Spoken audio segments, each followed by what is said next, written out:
Hello students, this is an extended discussion of problem 12-8 for homework here, and I want to give us some roots because what we're learning about Six Sigma, sometimes it sounds like it's some kind of advanced process that we're going to need to understand, but really we own that within us because we've been using this basically our entire lives.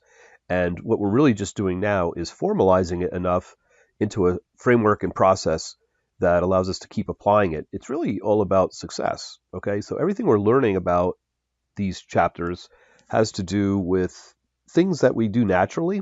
Okay. And so when it comes to Six Sigma, one of the foundations to that is after decades, if not a century, of an analysis and observation, that the steps that come down to success can be parsed out into DMAIC, DMAIC. Okay, it's just an acronym that is used, and it's a very natural occurring thing. It's broadly used, as I have here in a short list. It's just use it.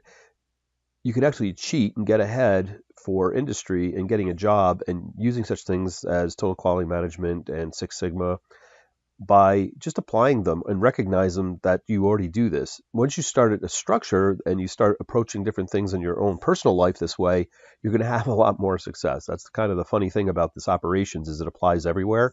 And this is one chapter where there's just some foundational knowledge here that'll help you with your job and just about everything else too. What we have to do is we recognize that some smart people basically simplified things that we already knew. It's one of these things where you normally snap your fingers or kind of slap your forehead a little bit and say, I should have thought about that, or it's so obvious I should know it. And a lot of people come down as famous in history that way because they've actually just pulled out what really happens naturally in life into a simple framework and show us something that is basically a success framework here for any kind of project or problem that we have.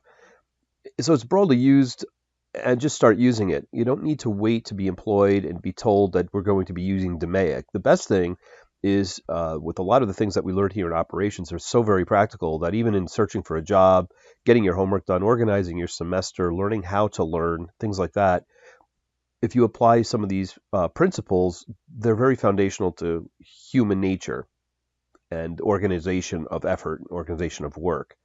There's a natural order here that these things take place in. It's not exactly linear, and there's some iterative elements of this where we end up returning to certain points here, especially in constant improvement. You always want to be taking your latest learning and observations and baking them back into a process to be really good, and that's how you approach excellence, okay? I'll emphasize that you already understand these. You already use these things, okay, in your natural life, but you haven't organized them before, and sometimes we can shortchange ourselves by not following this, or we can take shortcuts that are meaningful and actually get us to success because we quickly analyze that we might not need every one of these steps or we minimize them.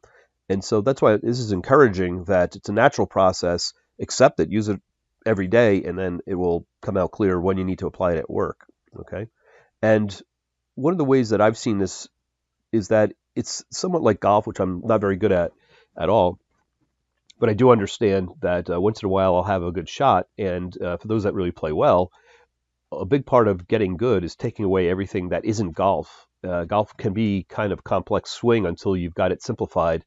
And it really just matches your physiology about how your body moves with this weighted stick in your hand and how to move that around your body and such. When you really look at the kinetics of how this all works, it's just taking away things that leave the pure golf form. And so that's a lot of what we learn is not just what the structure and process is, the frameworks and process here, is what we don't need, okay? So I always like to think about things as an A-B type of thing. The A's are all the things that we need to know about a process and a framework like this in business or anything like golf. And B is a lot of the things that just don't factor in that might distract us and keep us from being successful. Okay, so that's sort of a broader approach to why this DMAIC even works, and this can actually go back to our friend Mr. Deming, Dr. Deming, who simplified this in early days, and that's in business. Just think about the history of it is valuable, and try to bring some of the history alive from this chapter. Is that there were problems that the answers were not understood.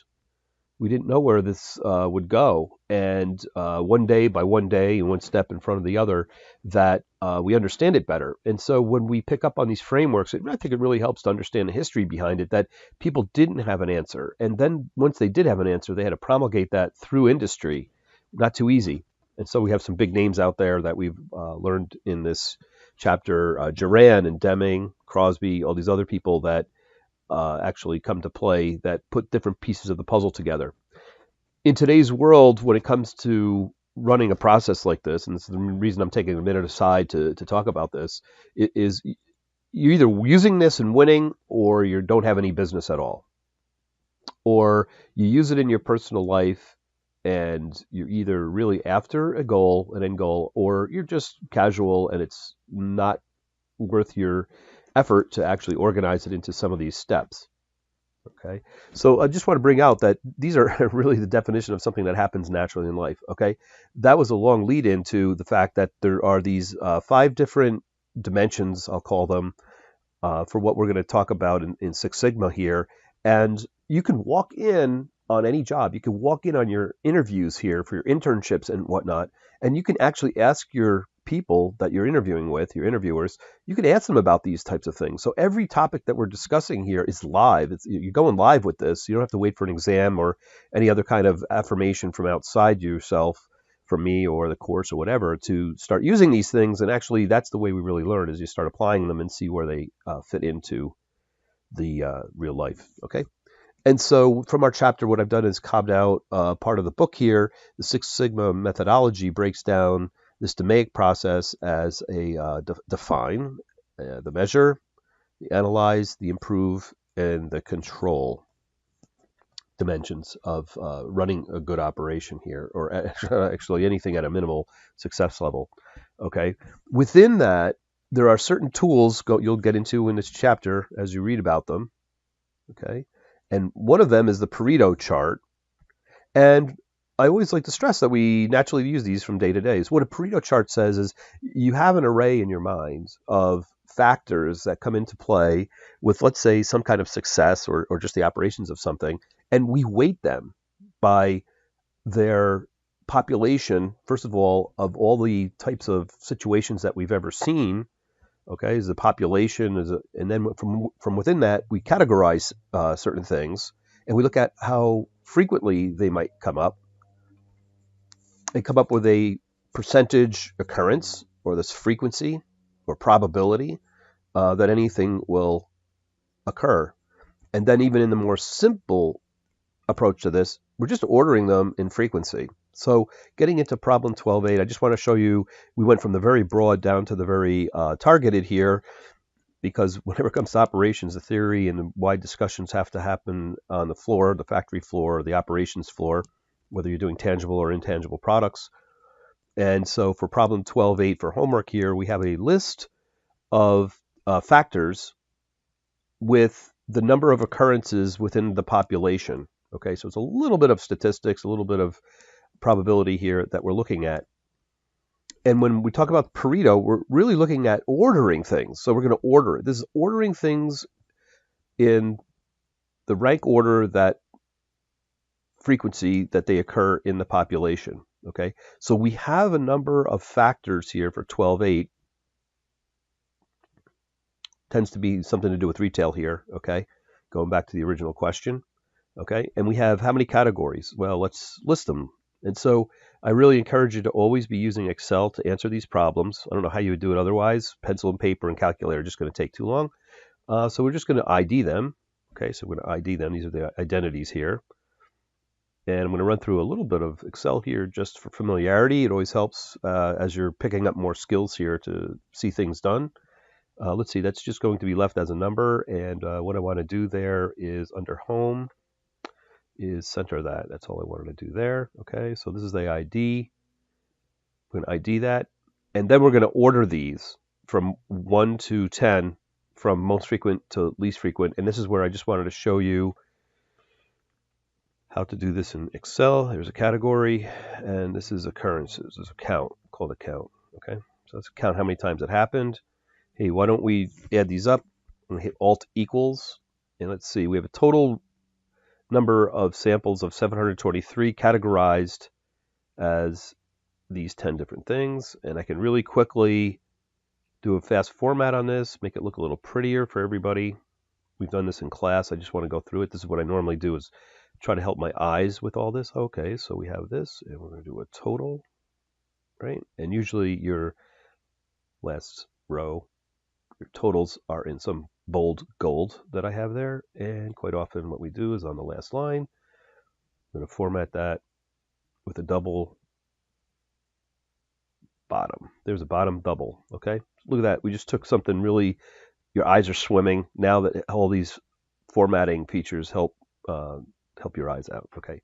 So what we could do now is we could talk about the frequency with which these occur in terms of percentage of the population, okay? So what I'm going to do is I want to copy the format from the count cell over to the frequency cell. So I'm going to do a Control-C, which we normally do here. I'm going to pick the target, right-click, and I'm going to just paint it, okay? So all we're doing is copying the formatting in there, okay? I'm going to pull that out a little bit. All right, so how do we do the frequency here? Take a look at this. This is going to be equals the number of occurrences divided by the total, right? Okay, let's format all this as percentage. And I think we'll leave a couple decimal places on that. Not quite sure what all the numbers will turn out to be. Okay, so we got to divide by zeros. We have to go in there and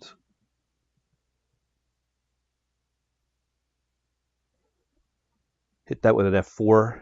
Whoops, I think I actually undid it there. Let's do that one more time. So we're going to F4 that, which means set the reference to an absolute cell, which was C20 down here. And now we can copy that down. Okay, and if we add those up, it should be 100%. Okay, and what I'm going to do there is change that to percentage. So going through this a little bit seems a little bit tedious, but I'm showing you, giving a little more practice as to very common steps in Excel to get you running smoother, which Excel is the Swiss Army knife of business for the most part there. Okay, now there's a couple different ways that we can figure out what the order of these should be. I'm going to give myself another column over here, insert, okay,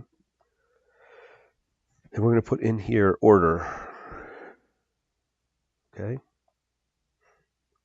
let's copy the same format here to over here. Again, I select, I do a Control-C, give myself a target, and I'm only going to paint it. This is paste special.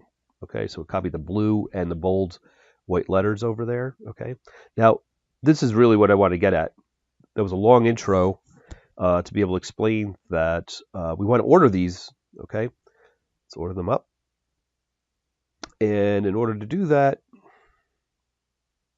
we do that two different ways. I'm going to do it the easy way first. I'm going to grab our entire table here, and you can go to data, and let's sort this by, let's see, when we have a two-dimensional array here, we're going to sort that by, you can either do by the count or the frequency. Let's do the count.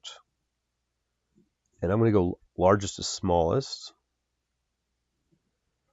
Okay, so we can see we scrambled the ID here. And what I'm going to do now is enter in the order from large to small. Okay, grab the handle, drag that down. Okay, so now we have two different identifiers. We have an identifier for each of these dimensions, categories, and then I have an order, rank order of that. Okay, so I just wanted to get you started there, and then you can go through the rest of the problem. This is the intro about how to get to answering the rest of the problem. I believe they're going to ask you about what is the frequency in a Pareto chart. So the Pareto, we list the most important, most frequently occurring events first. That's the basic idea. That's why we listed them from largest to smallest. So the most frequent category is a stock condition issue and a product request. This has something to do with a call center, I think. So stock condition, whether we have it in stock or not, I believe, or it's a request of information about the stock condition or a product request. And I think that the problem, and I'm going to leave this up to you, I believe the problem has to do with something about the two most frequently occurring events here. And so how would you do that? Do it a couple different ways. Is equal to the sum of a couple of these guys. Put that in there. I believe that's what the problem's about, but I just want to give you an idea what you have to do to manipulate some of this data to put it into an answer that McGraw-Hill will actually accept. Hope that's helpful, and try to use this in real life. You'll realize that as you're trying to do projects and whatnot, you might be ignoring certain items within this list of dimensions of projects, successful projects and whatnot, and start introducing them.